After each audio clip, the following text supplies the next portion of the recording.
Hello and welcome to the wonderful world of economics. Yes, friend. Today we are going to start our new journey, that is demand for money. Now, in that demand for money, we are going to discuss today what is classical approach or Fisher approach towards demand for money in a very easy way, as you know that simplicity is our main motto.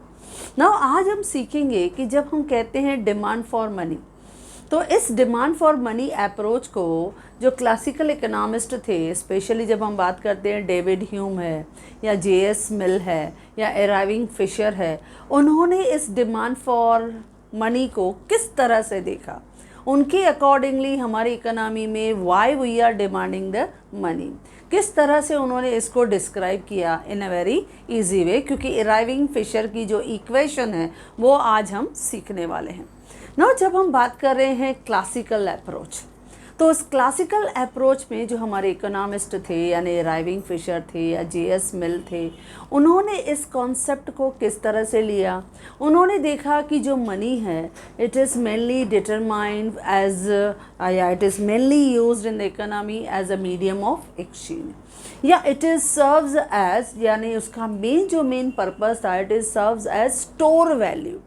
तो हम उनको store करके रखते हैं stock के form में, and why we are storing it to spend for various transaction.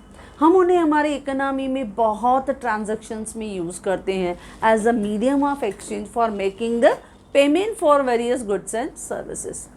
तो classical approach जो था उसमें उन्होंने ज़्यादातर जो फोकस किया वो वॉल्यूम ऑफ ट्रांजैक्शन को फोकस किया, क्योंकि उन्होंने ज़्यादातर कंसिडर किया कि हम जो डिमांड कर रहे हैं मनी को, why to satisfy so many transactions of our life.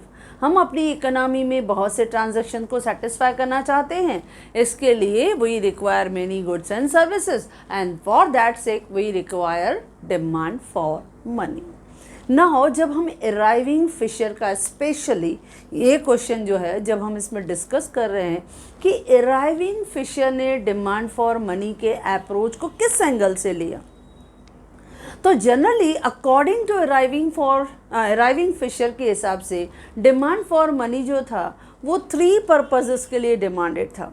यानी अकॉर्डिंग टू हिम, जो इरविंग फिशर है, ही सेड कि demand for money is determined by 3 objectives, 3 purpose के लिए रहता है। नंबर 1, वॉल्यूम ऑफ ट्रांजैक्शन, यानी ऑन एन एवरेज हमारी इकोनॉमी में कितनी ट्रांजैक्शंस हो रही हैं for purchasing various goods and services, उसको उसने डिनोट किया विथ वर्ड टी, यानी वॉल्यूम ऑफ ट्रांजैक्शंस जो हमारी इकोनॉमी में हमेशा हम लोग बहुत सारी इकोनॉमी को ट्रांजैक्शन को कैरी करते हैं, तो इसके लिए ट्रांजैक्शन को हम ज़्यादा से ज़्यादा फोकस करें। सेकंड उसने इम्पोर्टेंट दिया average price level per unit. Now जब भी उसने इस डिमांड फॉर मनी को लिया तो उसे एवरेज प्राइस लेवल चाहिए थी, यानी जब भी हम ट्रांजैक्शंस का वॉल्यूम लेंगे तो हर एक ट्रांजैक्शन का एक्चुअली हम प्रैक्टिकली देखें तो जब हमारी इकोनॉमी में सो मेनी ट्रांजैक्शंस को हम सेटिस्फाई करते हैं तो हर ट्रांजैक्शन का प्राइस वैल्यू अलग अलग होता है। लेकिन इरविंग फिशर के इक्वेशन में इसने क्या किया, एक कांस्टेंट प्राइस लेवल लिया, यानी कोई भी एक नॉर्मल जो था यानी ऑन एन एवरेज एक प्राइस लेवल को कंसिडर किया। तो सेकंड उसने ज़्यादा इम्पोर्टेंस जो दिया दैट इज़ प्राइस लेवल, यानी एवरेज प्राइस पर यूनिट, जिसको उसने क्या कहा, पी। पहला क्या था, वॉल्यूम ऑफ ट्रांजैक्शन, कि हमारी इकोनॉमी में एंटायर इकोनॉमी में सो मेनी ट्रांजैक्शंस जो कैरी रहती हैं उसको हम सेटिस्फाई करते हैं, we make the payment for those goods and services. तो उसको जब हम कंसिडर करते हैं तो उस समय हम क्या प्राइस लेवल पे करते हैं, तो average price per unit, that is indicated with alphabet P. Third उसने ऑब्जेक्टिव लिया कि average velocity of circulation of money, कि ऑन एन एवरेज हमारी इकोनॉमी में velocity of money in circulation कितना है, क्योंकि हमने देखा है जब हमने सप्लाई ऑफ मनी की जर्नी को हमने कवर किया तो उसमें भी हमने यही देखा कि हमारा जो मनी सप्लाई है कैसे हम कंसिडर करते थे, दैट इज़ MV, यानी मनी का stock multiplied by velocity of circulation of money, हमने money supply is equal to MV करके कंसिडर किया। ना यहाँ पे हमें देखना है डिमांड फॉर मनी, यानी हमारी इकोनॉमी में हम कितना मनी का स्टॉक डिमांड करते हैं और वो किस तरह से अफेक्टेड रहता है, किस तरह से वो रिलेशन दिखाता है that is demand for money और हमारे वॉल्यूम ऑफ ट्रांजैक्शन के साथ। ये इराइविंग फिशर यानी क्लासिकल इकोनॉमिस्ट का अप्रोच, उनकी थिंकिंग, उनका सोच था। तो उनके अकॉर्डिंगली डिमांड फॉर मनी वो डिटरमाइन बाय था 3 objective. Number 1 volume of transaction, क्या कहा उसको, T। Then average price level per unit that is P। अब जब हम प्राइस की बात करते हैं फ्रेंड्स, तो प्रैक्टिकली कहें कि सो मेनी ट्रांजैक्शन जब कैरी होती हैं तो सबकी एवरेज प्राइस एक नहीं होती है, क्योंकि जब ये थियरी हम देखेंगे तो लास्ट पार्ट रहेगा लिमिटेशन। लिमिटेशन में यही पॉइंट उसका लिमिटेशन भी बनेगा, क्योंकि it is very difficult to calculate the average price per unit. ये बहुत डिफ़िकल्ट रहता है क्योंकि हर ट्रांजैक्शन की वैल्यू अलग अलग रहती है, क्योंकि जब हम नेसेसरी प्रोडक्ट्स लेते हैं उनकी वैल्यू अलग रहती है, कंफर्टेबल होता है उसकी वैल्यू अलग रहती है, लग्जरी जोन रहता है, प्रीमियम जोन रहता है, उसकी प्राइसेस अलग रहती हैं। लेकिन यहाँ पे हम क्या करेंगे, वॉल्यूम ऑफ ट्रांजैक्शन जब हम लेंगे तो नंबर ऑफ ट्रांजैक्शन और एवरेज प्राइस लेंगे। तो वो एवरेज प्राइस जो है यानी प्राइस इंडेक्स नंबर जो है उस समय हम लोग कंसिडर करते हैं, ये थोड़ा कंसिडर करना some time it become very difficult. तो ये उसका लिमिटेशन भी बनेगा, लेकिन उसने इम्पोर्टेंस दिया इसी पॉइंट को, यानी average price level per unit. Suppose हम कैलकुलेट कर लेते हैं जो एफर्ट्स इराइविंग फिशर ने पुट किए। थर्ड उसने कहा velocity of circulation of money that is V। Now जब ये थॉट हमारे क्लासिकल इकोनॉमिस्ट ने सोचा तो उसके अकॉर्डिंगली डिमांड फॉर मनी को जब हम कैलकुलेट करते हैं तो व्हाट दे अज्यूम कि economy is operated under the full employment level, यानी हमारी इकोनॉमी में फुल रिसोर्सेज जो हैं वो फुल्ली ऑप्टिमम लेवल पे यूटिलाइज हो रहे हैं, यानी इकोनॉमी जो है it is operated, it is working under full employment level ना। उसके बाद जो उन्होंने ये 3 पॉइंट्स लिया और stock of money you know that is M। तो हमारे जो इराइविंग फिशर है उन्होंने इक्वेशन क्या बनाया, उन्होंने इक्वेशन बनाया MV यानी stock of money into velocity it is equal to PT, यानी प्राइस इनटू ट्रांजैक्शन। कितनी ट्रांजैक्शंस हुई हैं, सपोज 10,000 ट्रांजैक्शन हुई हैं और प्राइस है सपोज 5 रुपीज़, यानी कितना वॉल्यूम उनका कंट्रोल हुआ, यानी कितना सर्कुलेशन हुआ, कितना डिमांड हुआ, दैट इज़ 50,000। तो उन्होंने क्या दिखाया, जो अराइविंग फिशर था उन्होंने इक्वेशन क्या बनाया, Fisher equation is equal to MV यानी stock of money into velocity it is equal to price per unit, जो हमने अभी अभी कहा it is equal to T। Now इसी को ही हम कहते हैं M यानी डिमांड फॉर मनी। जब हम कहते हैं डिमांड फॉर मनी यानी MD, ओके हम कहते हैं डिमांड फॉर मनी यानी MD इज इक्वल टू, अभी V इसके साथ मल्टीप्लाइड है, अगर मैं उसको उस तरफ लेके जाती हूँ तो मुझे क्या मिलेगा इक्वेशन PT अपॉन V, या कहीं कहीं पर ऐसा भी लिखा हुआ है कि MD is equal to PT into 1 upon V, ऐसे भी लिख सकते हो, कैसे भी लिखो। यानी उन्होंने इक्वेशन क्या दिया, MV is equal to PT। तो हमने क्या किया, M को हमने क्या कंसिडर किया, MD यानी demand for money. Supply of money को हमने कैसे इंडिकेट किया, MS, और वैसे डिमांड फॉर मनी को हमने क्या कहा, MD। उसके साथ मल्टीप्लाइड था V, हमने उस तरफ कंसिडर किया। उसको जब हम नेक्स्ट साइड लेके जाते हैं तो वो क्या हो जाएगा, डिवाइड हो जाएगा। तो आपके अराइविंग फिशर की इक्वेशन क्या बनेगी, MD is equal to PT upon V, यानी demand for money according to Irving Fisher क्या मिला हमें, PT upon V। Okay friends, अब सपोज हम यहाँ पे एक एग्जाम्पल लेते हैं। अब एग्जाम्पल में सपोज मैंने लिया है वेलोसिटीज़ 5 टाइम्स, ओके, और ट्रांजैक्शंस जो हैं वो 10,000 हमारे इकोनॉमी में हो रही हैं, और ऑन एन एवरेज मैंने प्राइस लेवल भी बहुत इजी लिया है 10, ओके। तो हम निकालते हैं कितना डिमांड फॉर मनी है। अब आपका फॉर्मूला क्या होगा, फार्मूला होगा P T upon V. Okay, अभी अभी लिखा पी टी अपॉन वी। अब हमें मालूम है कितना प्राइस है, दैट इज़ ₹10। अच्छा, कितनी ट्रांजेक्शन्स हैं, 10,000। ओके, और अपॉन हम लोग लिखेंगे वेलोसिटी कितना है, 5 टाइम्स। अब 5 1 ज़ा 5 2 ज़ा 2 × 10,000 यानी ₹20,000। ये क्या हुआ, आपकी इकोनॉमी में टोटल डिमांड फॉर मनी। देखो कैसे मिल गया। तो एराइविंग फिशर ने हमें फॉर्मूला दिया जो डिटरमाइंड बाय था 3 objectives, that is volume of transaction that is T, then price level that is P, then velocity of circulation that is V, और stock of money that is considered as M. तो Fisher ने equation दिया M V is equal to P T, लेकिन हमें क्या चाहिए, M यानी demand for money. तो मैंने लिखा M D is equal to P T upon we.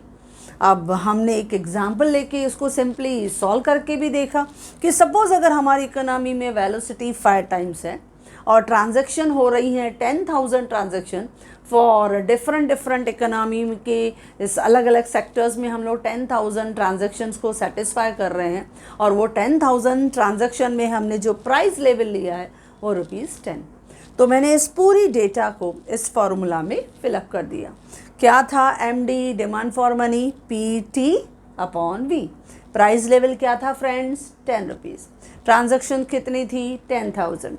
Divide किससे किया, वेलोसिटी से, दैट इज़ 5। सॉल्व किया यानी ₹20,000 का डिमांड हुआ। That is easily found with the Fisher equation, that is demand for money. Now इस डिमांड फॉर मनी को फिर उसने एक और फर्दर आगे टचअप दिया अराइविंग फिशर ने। ना अराइविंग फिशर ने क्या कहा कि जो डिमांड फॉर मनी है यानी M D is equal to supply of money. जितना डिमांड उतना supply. Now he assumed this one कि demand for money is equal to supply of money is equal to P T upon V, क्योंकि अभी अभी हमने prove किया कि demand for money क्या है, पी टी अपॉन वी। तो जब हम कहते हैं demand for money is equal to supply of money, तो वो दोनों का इक्वेशन क्या हो जाएगा, पी टी अपॉन वी। ये हम कंसिडर करते हैं। नाउ यहाँ पे फिर से अराइविंग फिशर ने एक और सपोज अज्यूम लिया कि जो 1 अपॉन वी है, जो हमने यहाँ पे किया कि M D is equal to P T into 1 upon V. Now इस 1 अपॉन वी को अराइविंग फिशर ने अज्यूम किया एज अ कांस्टेंट नंबर करके के। सपोज अगर 1 अपॉन वी है के, तो आपका एम डी यानी demand for money is equal to supply of money क्या बनेगा, that will become the K P T, क्योंकि ये जो आपका फार्मूला है that is P T upon V. हम क्या कहते हैं, पी टी अपॉन वी, यानी पी टी अगर मैं नहीं लिखूं तो P T into 1 upon V. अब मैंने 1 अपॉन वी की जगह क्या लिखा, के, और सब मल्टीप्लाइड हो गए। तो K is assumed to be a constant. K को हमने क्या लिया, कांस्टेंट लिया। वेलोसिटी मैंने कांस्टेंट लिया। तो demand for money is equal to supply of money is equal to formula क्या था, पी टी अपॉन वी, जो हमने अभी अभी अराइविंग फिशर से हमने डिस्कस किया कि demand for money is P T upon V. Okay friends, अब अराइविंग फिशर ने फर्दर कहा कि demand for money is equal to supply of money is equal to P T upon V, and suppose 1 upon V is equal to K, that is constant.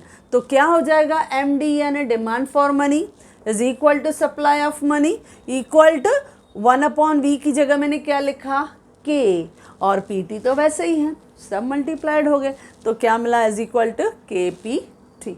Okay friends, अच्छा अब demand for money अगर मैं common इसी formula में करूँ, M D is equal to P T upon V.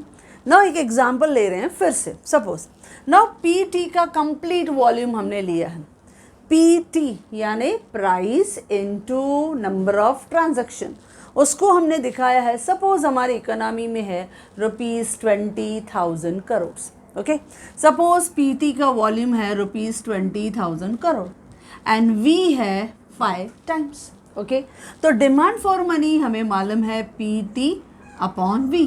PT कितना है, ₹20,000 करोड़, उसको डिवाइड करेंगे हम 5 से, तो क्या मिलेगा हमको, 4,000 करोड़। ये हमें मिला। ओके, यानी ये हमें क्या मिला, demand for money. Demand for money कितना है, 4,000 करोड़। क्यों, क्योंकि 4,000 करोड़ हमें चाहिए, क्योंकि वेलोसिटी कितना है, 5 टाइम्स।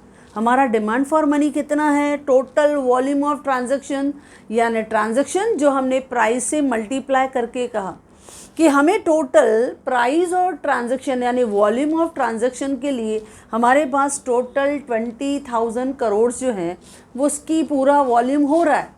अब उसके लिए जब 20,000 करोड़ को हम टोटल ट्रांजैक्शन में कन्वर्ट करेंगे तो हमें डिमांड फॉर मनी कितना होगा, तो वो हमने सॉल्व करके देखा।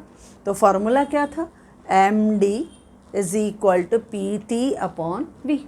वॉल्यूम ऑफ ट्रांजैक्शन कितना था, 20,000 करोड़। अच्छा, वेलोसिटी कितनी है, 5 टाइम्स। यानी अगर हमारे पास 4,000 करोड़ होंगे तो वो 4,000 करोड़ 5 टाइम्स मल्टीप्लाई होते होते होते होते कितना हो जाएगा फ्रेंड्स, 20,000 करोड़।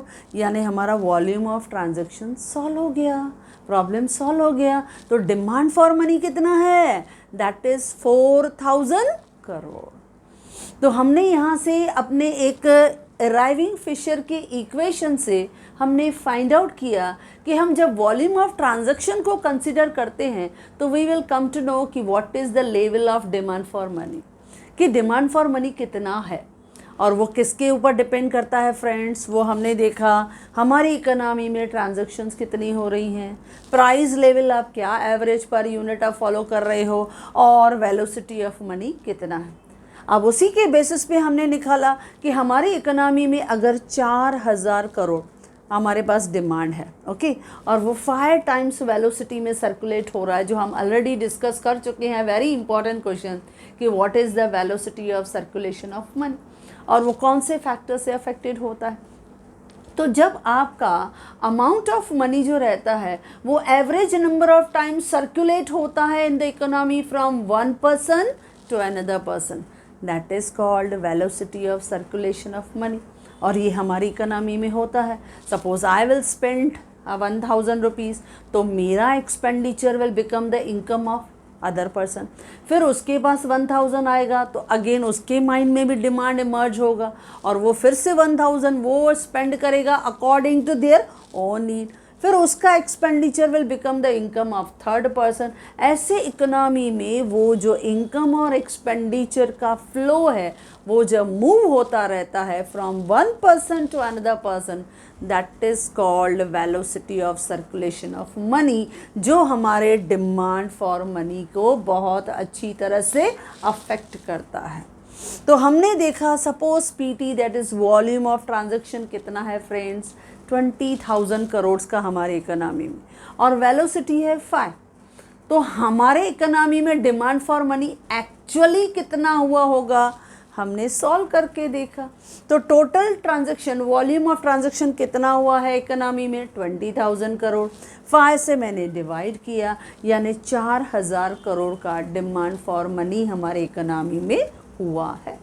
नाउ सपोज जैसे अभी इकोनॉमी आगे चलती है, इकोनॉमी में प्राइस लेवल बढ़ता है, ट्रांजैक्शंस बढ़ती है, हमारे डिमांड्स बढ़ती है, तो but natural volume of transaction भी बढ़ेगा।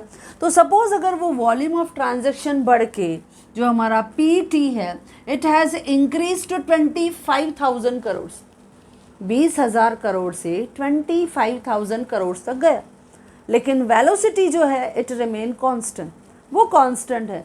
तो now your demand for money क्या आएगा, तो हम कैलकुलेट करके देखते हैं। Again demand for money is equal to PT upon V, यानी 25,000 डिवाइडेड बाय 5, तो ये क्या आ जाएगा, 5,000 करोड़।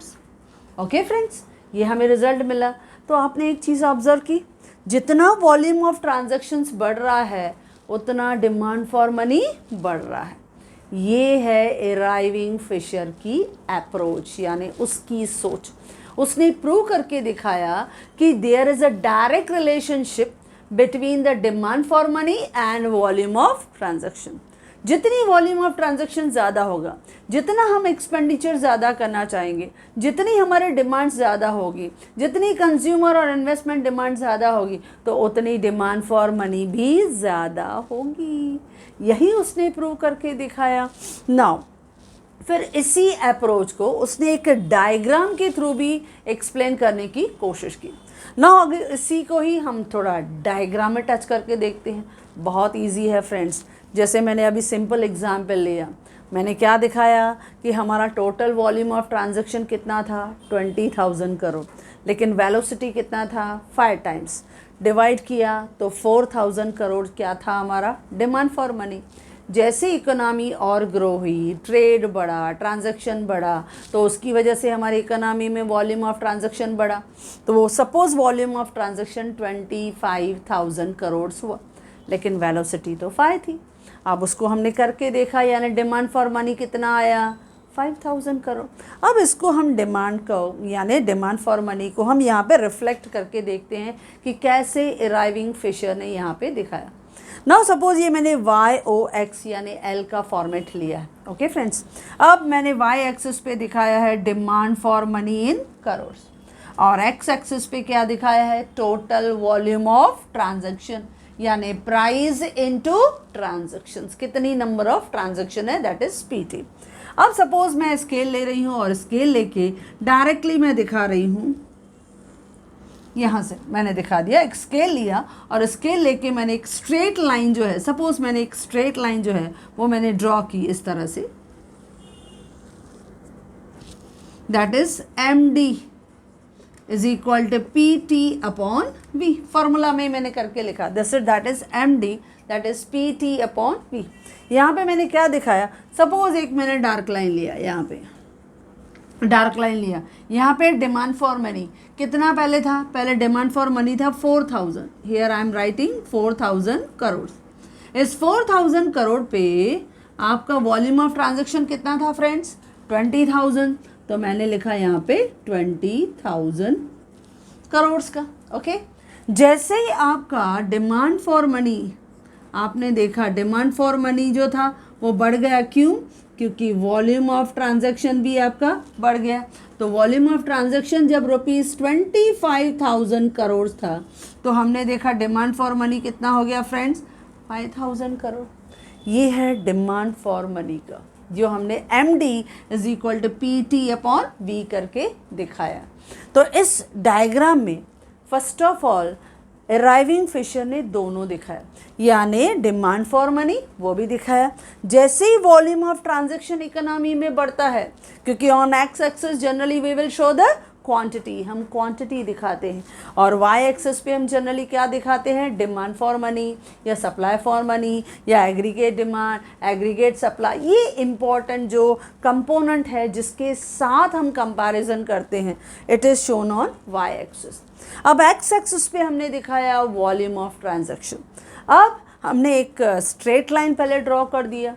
क्यों स्ट्रेट लाइन मैंने ड्रॉ कर दिया उसके रीज़न मैं बताती हूँ। सपोज अगर मैं यहाँ पे फिगर को प्लॉट करती हूँ, दैट इज़ 1,000, 2,000, 3,000, 4,000, 5,000 लाइक दैट, और यहाँ पे भी मैंने फिगर ले लिया, दैट इज़ 5,000, 10,000, 15, 20, 25 करके लाइक दैट। तो अगर सपोज वो 4,000 है, तो इस 4,000 पे आपने कितना डिमांड किया 20,000 का ट्रांजैक्शन था, यानी 20,000 का वॉल्यूम ऑफ ट्रांजैक्शन था, तो डिमांड फॉर मनी कितना था 4,000। और जैसे ही आपका वॉल्यूम ऑफ ट्रांजैक्शन बढ़ा 25,000, तो आपने देखा उधर डिमांड जो था वो बढ़ गया, डिमांड इंक्रीज हुआ। तो it is not necessary to plot 1 by 1। आप चाहो तो आप प्लॉट करके भी दिखा सकते हो, जैसे से फॉर एग्जांपल कि हम अगर सपोज चाहें तो ऐसे 1 बाय 1 करके हम प्लॉट करके भी दिखा सकते हैं।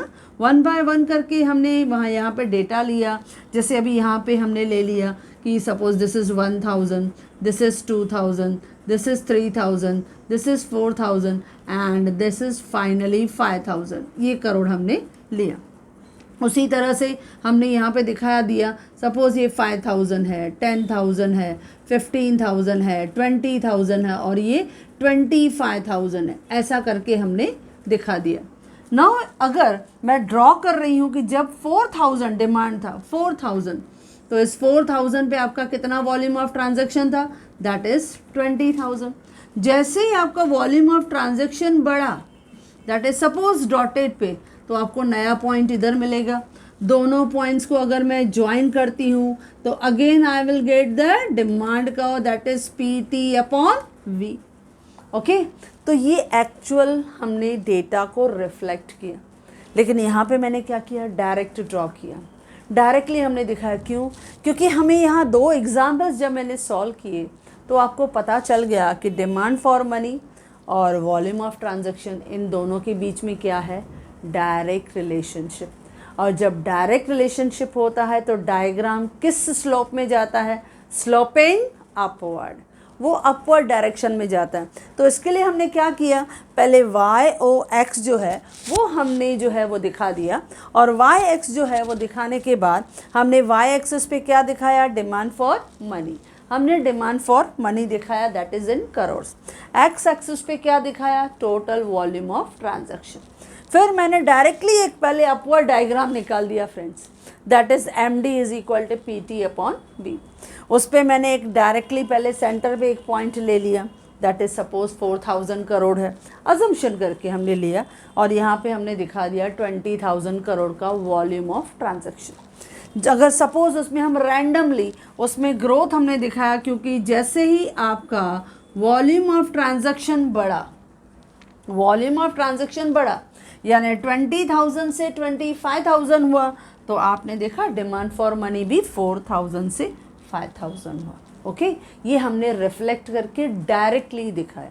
ये फिशर ने हमको सपोर्ट किया, दिखाया कि किस तरह से डिमांड फॉर मनी और वॉल्यूम ऑफ ट्रांजैक्शन का डायरेक्ट रिलेशनशिप है, वो उसने प्रूव करके बताया। तो हम इसका एक्सप्लेनेशन कैसे लिखेंगे फ्रेंड्स, बहुत आसान है, इजी है, जो डायग्राम में दिख रहा है वही लिखेंगे। X एक्सिस पे क्या है, volume of transaction, Y axis पे क्या रिफ्लेक्ट कर रहे हैं, demand for money. MD is equal to PTV, ये क्या है आपका, डिमांड फॉर मनी का, ये sloping upward from left right. It shows direct relationship, ये डायरेक्ट रिलेशनशिप दिखाता है between demand for money and volume of transaction, so it has positive slope. इसके लिए इसका स्लोप क्या है, पॉजिटिव स्लोप है। Clear friends? अच्छा, फिर अराइविंग फिशर ने उसको डायग्राम के थ्रू रिफ्लेक्ट किया, इस थियरी को पूरी तरह से एक्सप्लेन किया, और उसने प्रूव किया कि जैसे जैसे हमारी इकोनॉमी ग्रो करेगी, पॉपुलेशन बढ़ेगी, प्रोडक्शन बढ़ेगा, ट्रांजैक्शन बढ़ेगा, तो demand for money will go on increasing. लेकिन एज यू नो दैट कि ये हर थियरी के कुछ ना कुछ पॉजिटिव साइड्स भी रहते हैं, तो कुछ ना कुछ उसके लिमिटेशन, क्रिटिसिजम्स, ड्रॉबैक्स भी रहते हैं। तो इस थियरी के कुछ ड्रॉबैक्स भी थे, कुछ लिमिटेशंस भी थे। तो इस थियरी के लिमिटेशंस जो है वो हम डिस्कस करेंगे। लिमिटेशंस थे इस थियरी के, नंबर 1 कि ये जो हमारा जितना वॉल्यूम ऑफ ट्रांजैक्शन था, that is PT, it include all the transaction, सब टाइप के ट्रांजैक्शन जो हैं वो सब हम इसमें डाल रहे हैं, लेकिन it is very difficult to calculate the average price per unit. लेकिन ये बहुत मुश्किल था, क्योंकि नंबर ऑफ़ ट्रांजैक्शंस तो हम ले लें, लेकिन नंबर ऑफ़ ट्रांजैक्शन का प्राइस वैल्यू एक ही हो, दैट इज़ नॉट पॉसिबल। आपने देखा हमने जितने भी एग्जाम्पल्स लिए, जैसे मैंने लिया कि वहाँ पे जो ट्रांजैक्शंस है, सपोज हमने एग्जाम्पल लिया कि वहाँ पे ट्रांजैक्शंस 10,000 है। अब क्या 10,000 ट्रांजैक्शंस हमने सिर्फ 10 रुपये के हिसाब से किया होगा, जैसे मैंने एग्जाम्पल लिया, या हमने वो ट्रांजैक्शन है 12 रुपीज़ लिया, 15 रुपीज़ लिया, कोई भी एवरेज वैल्यू हम ले सकते हैं। लेकिन it is not possible practically to deal all the transaction with the same price level, क्योंकि हमने यहाँ एवरेज प्राइस लेवल लिया है। तो कभी कभी उनको थोड़ा कैलकुलेट करना some time practically it become very difficult task. तो पहला लिमिटेशंस था कि PT include all the transaction but it is difficult to calculate the P, यानी एवरेज प्राइस लेवल जो था वो कैलकुलेट करना थोड़ा डिफ़िकल्ट था। सेकंड था, it is not possible to price index, it is not possible to calculate to या to follow the price index for all the transaction, यानी हर ट्रांजैक्शन में हम सिर्फ प्राइस इंडेक्स नंबर को ही इम्पोर्टेंस दें। देखो, इंडेक्स नंबर जब हम कैलकुलेट करते हैं तो वो काफ़ी अलग अलग रहते हैं। कभी प्राइस इंडेक्स जो रहता है वो इम्पॉर्टेंट रहता है, सम टाइम परचेजिंग पावर कम हो जाता है तो क्वांटिटी इंडेक्स नंबर हमारे लिए यूज़फुल होता है, सम टाइम प्राइस में थोड़ा चेंज आ जाता है तो हम कंबाइंड वैल्यू इंडेक्स नंबर हम फाइंड आउट करते हैं। तो इस तरह की, या कभी लास्परे एंड पाश्चे में हमने देखा है, उसमें कभी करंट ईयर के प्राइस को इम्पोर्टेंस दिया है, कभी उन्होंने बेस ईयर के प्राइस को इम्पोर्टेंस दिया है। तो so many different things are there. लेकिन स्पेशली जब हम ये टॉपिक कर रहे हैं तो हम किसको इम्पोर्टेंस दे रहे हैं? सिर्फ प्राइस इंडेक्स को, जबकि दूसरे बहुत सारे इंडेक्स नंबर हैं उसको हमने यहाँ पे कोई इम्पोर्टेंस और सिग्निफिकेंस नहीं दिया। क्योंकि कभी कभी लेबर का प्रोडक्टिविटी इंडेक्स नंबर रहता है कि प्रोडक्टिविटी इंडेक्स नंबर क्या है, या ह्यूमन रिसोर्सेज जो रहते हैं कौन से एफिशिएंट हैं कौन से इनएफिशिएंट हैं, क्योंकि उनकी इफ़िशेंसी भी जो है सम टाइम वो मैटर करती है। तो ये सब चीज़ें, यानी HDI जब हम कहते हैं कि ह्यूमन डेवलपमेंट इंडेक्स नंबर है, कभी कभी कंट्रीज़ के बेस पे उसको हम कंसिडर करते हैं, लेकिन इरविंग फिशर ने सिर्फ प्राइस इंडेक्स नंबर को ही इम्पोर्टेंस दिया। तो इसके लिए उसने कहा इट इज़ नॉट पॉसिबल कि हर एक ट्रांजैक्शंस में हम प्राइस इंडेक्स नंबर को ही इम्पोर्टेंस दें। थर्ड जो था कि equation of Fisher gave more importance to the expenditure instead of saving. क्योंकि इरविंग फिशर जो था इसने ज़्यादा फोकस किसको किया? Volume of transaction. जितनी वॉल्यूम ऑफ ट्रांजैक्शन ज़्यादा होगी उतनी डिमांड फॉर मनी ज़्यादा होगी। यानी उसने ज़्यादा से ज़्यादा इम्पोर्टेंस किसको दिया? एक्सपेंडिचर को दिया, स्पेंडिंग फॉर्म को दिया, कि हम कितना खर्चा करते हैं। और यानी जितना खर्चा ज़्यादा करेंगे उतनी नंबर ऑफ़ ट्रांजैक्शन ज़्यादा बढ़ेगी और उतना ही आपकी डिमांड फॉर मनी बढ़ेगी। यानी Irving Fisher has mostly focused on consumption expenditure instead of saving. ये भी एक थर्ड ड्रॉबैक था। और लास्ट था कि this theory ignores the motive behind the demand for money. यानी यहाँ पे हमें कुछ भी मोटिव नहीं बताया कि why we demand the money. और इस पॉइंट को हमारे जो मॉडर्न इकोनॉमिस्ट हैं J.M. कीन्स, इसकी जब हम थियरी नेक्स्ट पार्ट में डिस्कस करेंगे कि वाई वी नीड मनी, क्योंकि उसने डिस्क्राइब किया है कि there are 3 special motives for the money. यानी वाई वी नीड मनी, हम क्यों डिमांड करते हैं money for day to day transaction. एक तो वही पॉइंट आ गई इरविंग फिशर की, लेकिन उसके साथ साथ प्रिकॉशनरी मोटिव भी रहता है। कभी कभी कुछ अनफोर्सिन कॉन्टेंजेंसीज आ गई, इमरजेंसीज आ गई, तो उसके लिए भी तो हमको पैसा चाहिए, जो हमेशा हम साइड करके रखते हैं। ये हमारी एक रेगुलर हैबिट होती है कि जब भी हमने कुछ कमाया तो हम उसका कुछ हिस्सा थोड़ा साइड करके रखते हैं कि कभी फ्यूचर में कुछ अनसर्टनिटी हो गई, कुछ अनफोर्सिन कॉन्टेंजेंसीज हो गई, कुछ इमरजेंसी अराइज हो गई, तो एटलीस्ट हमारे पास थोड़ा पैसा तो होना चाहिए कि हम मैनेज कर पाएँ, उस प्रॉब्लम को हम रिड्यूस कर पाएँ। तो reduce to risk of the future हम क्या करते हैं? Precautionary motive. और उसके साथ साथ अगर हम बिजनेसमैन हैं तो स्पेकुलेटिव मोटिव भी रखते हैं। यानी अगर हमको कोई अच्छा ऑफ़र मिला तो हम उसमें इन्वेस्ट भी कर देते हैं। लेकिन इरविंग फिशर ने ऐसे कुछ भी मोटिव्स को इस थियरी में नहीं एक्सप्लेन किया। इसके लिए मॉडर्न इकोनॉमिस्ट कभी कभी ऐसे कहते हैं कि इरविंग फिशर की इस थियरी में उसने ज़्यादा फोकस किसको किया फ्रेंड्स? ट्रांजैक्शंस को ज़्यादा इम्पोर्टेंस दिया। बाकी दूसरे पर्पसेस, दूसरे मोटिव्स को उसने एक्सप्लेन नहीं किया कि why people demand for money, क्यों उन्हें ज़्यादा से ज़्यादा पैसे की ज़रूरत पड़ती है। यानी purpose behind, reasons behind demand for money को उसने क्लियरली एक्सप्लेन नहीं किया। So what ever the reason में भी, कितने भी लिमिटेशन हो, in spite of these drawbacks and limitations, Irving Fisher approach play a very important role in the theory of, in the journey of demand for money। क्योंकि specially जब हम देखते हैं कि हमारी ज़्यादा से ज़्यादा डिमांड जो रहती है इट इज़ फॉर ट्रांजैक्शंस होने, क्योंकि एज अ हाउस होल्ड हो, एज अ फर्म हो, एज अ गवर्नमेंट एंटिटी हो, we have to satisfy so many transaction. देश को चलाना है तो भी बहुत सारे ट्रांजैक्शन में मनी की ज़रूरत पड़ती है। एज अ बिजनेसमैन बिजनेस को चलाना है, उसकी वर्किंग नीड्स को सेटिस्फाई करना है तो भी ट्रांजैक्शंस की ज़रूरत पड़ती है। एज अ कॉमन मैन हमें अपनी लाइफ और अपनी फैमिली चलानी है तो भी ट्रांजैक्शंस की ज़रूरत पड़ती है। तो अराइविंग फिशर की जो थियरी है, भले वो क्लासिकल है, वो भले बहुत पहले उसको सेटअप किया गया था, लेकिन ये सोच जो है, इट इज़ जो अप्रोच है, it is a very historic approach.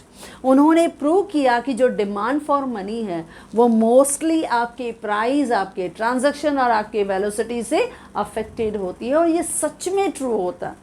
हाँ, कुछ लिमिटेशंस हैं, जैसे हमने कहा कि उसने प्राइस इंडेक्स को ज़्यादा इम्पोर्टेंस दिया, या एवरेज प्राइस को कंसिडर करना थोड़ा डिफ़िकल्ट रहता है, लेकिन उसके बावजूद भी हम देखते हैं कि हमें पैसे क्यों चाहिए। हमें पैसे चाहिए to satisfy so many transaction, और हर ट्रांजैक्शन को हम उसके प्राइस के हिसाब से सेटिस्फाई तो करते ही हैं फ्रेंड्स। तो इसके लिए अकॉर्डिंग टू अराइविंग फिशर कि द डिमांड फॉर मनी जो हमारे टू इम्पॉर्टेंट पर्पस को सेटिस्फाई करता है कि it is used as a medium of exchange for making the payment for various goods and services, और उसके अलावा money act as it is serve as the store value. इसके लिए वो हम इसको स्टॉक के फॉर्म में रखते हैं और उसको धीरे धीरे फ्लो करके हम बहुत सारी ट्रांजैक्शन को सेटिस्फाई करते हैं। और उनका मेन ट्रांजैक्शन क्या था? MV is equal to PT। लेकिन फाइनल आप फार्मूला इसका क्या ध्यान रखोगे फ्रेंड्स? बहुत इजी है, MD is equal to PT upon V। और कोई भी सिंपल एग्जांपल ले लो, जैसे हमने यहाँ पे नॉर्मल फिगर्स लिया, क्योंकि हमें तो सिर्फ थियरी एक्सप्लेन करके बताना है। तो हमने लिया, जैसे अगर total volume of transaction 20,000 crore है, वेलोसिटी को मैंने राउंड फिगर 5 में लिया, तो देखो कैसे मुझे इजीली मिला 20,000 डिवाइडेड बाय 5, यानी 4,000 करोड़ की डिमांड। और जैसे इकोनॉमी ग्रो होती है, डेवलप होती है, तो but natural volume of transaction बढ़ेगा, तो मैंने लिया 25,000 करोड़, लेकिन वेलोसिटी सेम है, डिवाइड करके देखा तो क्या मिला? 5,000 करोड़। उसी को आपने किस में दिखाया? डायग्राम में। तो हमेशा फ्रेंड्स ये इकोनॉमिक्स में हमेशा याद रखना, क्योंकि इकोनॉमिक्स के थियरी में डायग्राम जो रहता है it is the main part रहता है अट्रैक्शन का। क्योंकि डायग्राम आपका करेक्ट हो गया तो हमेशा हम लोग ज़्यादा से ज़्यादा फोकस करते हैं, इम्पोर्टेंस देते हैं डायग्राम्स को। आपके डायग्राम्स करेक्ट, आपके एग्जाम्पल्स करेक्ट, आपकी फार्मूला करेक्ट, तो you will be given full out of full marks. तो थियरी जो रहती है it given less weightage as compare to diagram. और हमारे इकोनॉमिक्स में तो यू नो दैट कि हमारा टेक्निकल सब्जेक्ट रहता है, ज़्यादा से ज़्यादा हम डायग्राम्स को देखते हैं, और बहुत ईजी होता है। जब भी आप इस तरह के वीडियोस को आप देखते हो, जब हम एक्सप्लेन करते हैं, तो आप थोड़ा डायग्राम को ड्रॉ करके भी देखो, ताकि आपका कॉन्फिडेंस लेवल जो है डायग्राम के ऊपर बढ़े, कि जब आप एग्ज़ाम में अपीयर हो डायग्राम कभी भी रॉन्ग नहीं होना चाहिए। अच्छा, फिर डायग्राम ड्रॉ किया, और उसके बाद लास्ट पार्ट हमने ऐड किया लिमिटेशंस। और लिमिटेशंस में हमने दिखा दिया कि किस तरह से कि फ्यू जो इकोनॉमिस्ट थे, उन फ्यू इकोनॉमिस्ट ने हमें बताया कि ये जितनी भी वॉल्यूम ऑफ ट्रांजैक्शंस हैं उसमें उन्होंने जो भी प्राइस लिया है बहुत डिफ़िकल्ट है उस प्राइस को कैलकुलेट करना, और इसने ज़्यादा से ज़्यादा जो इम्पोर्टेंस दिया है वो प्राइस इंडेक्स नंबर को ही दिया है। एंड नेक्स्ट जो उसने ज़्यादा से ज़्यादा फोकस किया है, जो ज़्यादा से ज़्यादा उसने इम्पोर्टेंस दिया है, वो सिर्फ ट्रांजैक्शंस को ही दिया है, कि हम लोग किस तरह से ज़्यादा कंजम्पशन एक्सपेंडिचर करते हैं, लेकिन उसने सेविंग को कुछ भी इम्पोर्टेंस नहीं दिया। And the most important, last but not the least, he do not give the idea about कि what is the motive behind the demand for money. उसने सिर्फ ट्रांजैक्शन को ही डिस्क्लोज किया। ओके फ्रेंड्स, तो जिस तरह से हमने ये पूरा टॉपिक कवर किया कि किस तरह से फिशर्स अप्रोच है towards the demand for money, in the same manner I have provided in my notes. Yes friends, if you like this video, do share, and if you want my handwritten notes, the link is given in the description box. Thank you.